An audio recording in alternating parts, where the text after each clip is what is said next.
еще вопросы? Да, пожалуйста,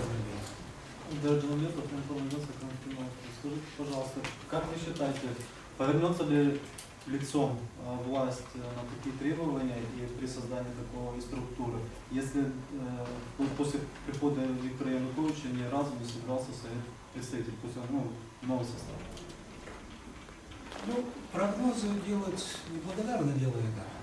Вот. Но я думаю, что если снизу будет достаточно четко выражена воля и намерение решать какие-то серьезные вопросы, думаю, что есть шанс, что в том числе будет и задействован такой инструмент, как Совет представителей при президенте Украины. В конце концов, этот совет создан в администрации, да, президента.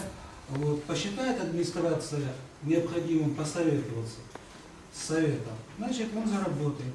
Если не посчитает, но это тоже как бы определенный фактор и показатель отношения нынешней действующей власти к крымско-татарской проблематике в том числе. Можно я дополню? Я несколько лет был секретарем Совета представителей при президенте, поэтому могу просто напомнить присутствующим, что президент Ющенко также не собирал этот совет практически в течение всего своего срока, кроме одного случая 5 мая 2005 года. Переизбран он был значительно позже, и в течение всей последующей своей деятельности, после того, как он поставил ультиматум крымским татарам в форме отказа от декларации, он не счел нужным более собирать этот совет и слушать ваше мнение. Поэтому как бы, здесь особых изменений в позиции политики украинского государства нет.